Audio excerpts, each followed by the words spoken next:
Hi guys, welcome back to Watkins Way. I know you've been here before, so today we're going to make some bourbon drinks. In California we have the wine country, in Kentucky we have the bourbon country, so stay with me.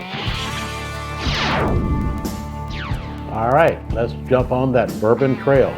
Our first stop today is going to be Jim Beam Distilleries in Claremont, Kentucky. We're going to make a Kentucky Mule. So what I got in the freezer right now is I got my copper mug.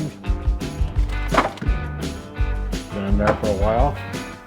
And we're going to add some ice to it. Put that in there. And I'm going to do about 2 ounces of Jim Beam. And this is a pretty good bottle of Jim Beam.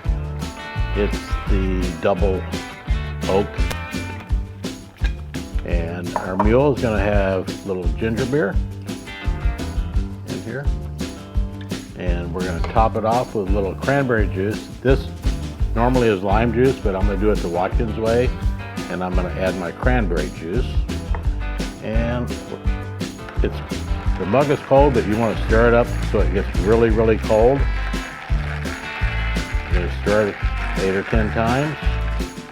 All right, that's good. And then we're going to garnish it with some mint. And cheers. Our first stop on the Bourbon Trail is Jim Beam, Claremont, Kentucky.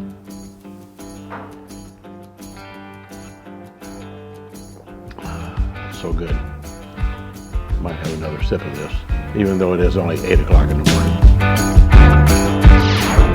All right, the second stop on the Bourbon Trail is going to be Shively, Kentucky. In Shively, Kentucky, they make a bullet bourbon, and it's a rye whiskey. So what we're going to do is make an old-fashioned. So let's get going here. We put our oranges in. I'm going to put some cherries in here, a little bit of simple syrup, and we're going to add some bitters, and then we're going to get busy muddling. I got my muddler. I'm going to use this end of it now. Sometimes I screw up and use the other end, and it doesn't work out that well.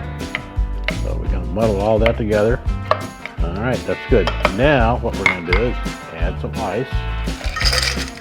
And then I'm going to use about 2 ounces of the rye bourbon, rye whiskey. All right, we're almost there. Then let's take our spoon. I'm going to get this really cold. 10 stirs on that. All right, that's good there. And let's make our cocktail. And there. All right, there's our old fashioned from Shively, Kentucky, the second stop on the Bourbon Trail. Stay with me, we're going to move on to the third stop.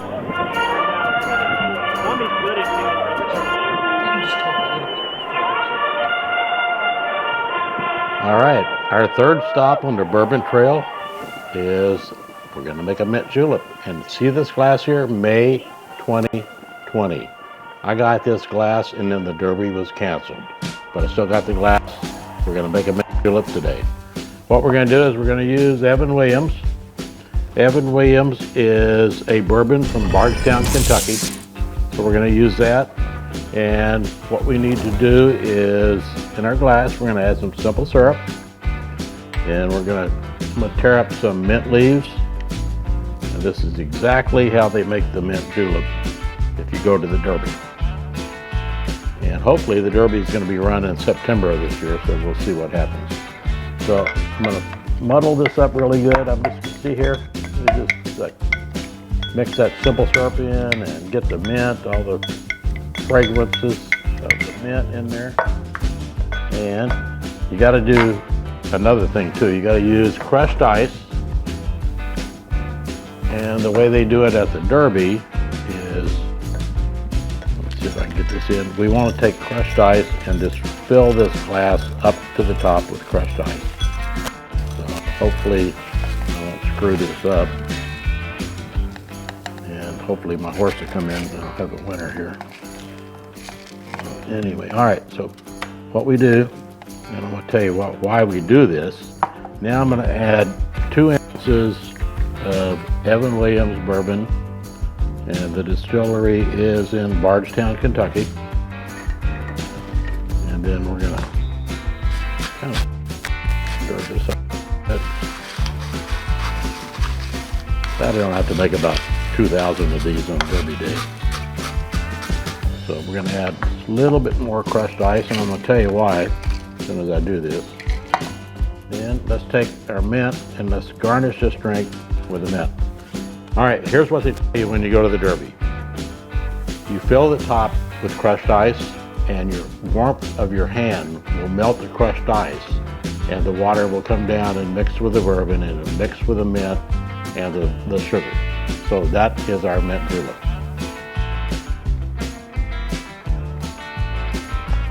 So good, it's perfect. All right, third stop, Bourbon Trail. Stay with me for the fourth stop. All right, we just left Bardstown. We're gonna go about 4.5 miles up the road to Cox's Creek, and that's where they make Four Roses. So today I'm gonna make a Kentucky Sunrise. And what we do is we're gonna add our ice to the glass. This is gonna be just like a tequila sunrise, only we're gonna use bourbon instead of tequila. And we got our Four Roses, and I'm gonna use 2 ounces of Four Roses. And this is, Four Roses is a really good bourbon. And I think I'll just, since I might drink this, I'm just gonna add a little bit more. And we add our orange juice. And what I'm gonna do is I'm gonna stir this up before I put in my third ingredient. I want this to be mixed really good. I want it to be cold. And so we're gonna add our grenadine, and it's called a Kentucky Sunrise. I just made that up. I don't know if there's actually a drink out there called it or not. But I tell you one thing, if I put 4 ounces in, we could call it a Kentucky Sunset, because this is our fourth stop on the Bourbon Trail. All right, our final stop on the Bourbon Trail is going to be Loretta, Kentucky, and today we're going to go to Maker's Mark.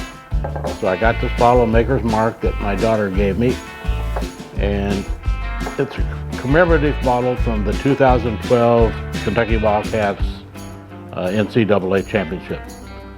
So there's the bottle, and what we're going to do is we're going to open it up, and I'm going to pour myself a pretty good little drink of Maker's Mark's a really good bourbon. All right, this concludes our Bourbon Trail. I hope you enjoyed it, and when you're in Kentucky, I hope you go and visit the Bourbon Trail. Thanks for watching. Cheers.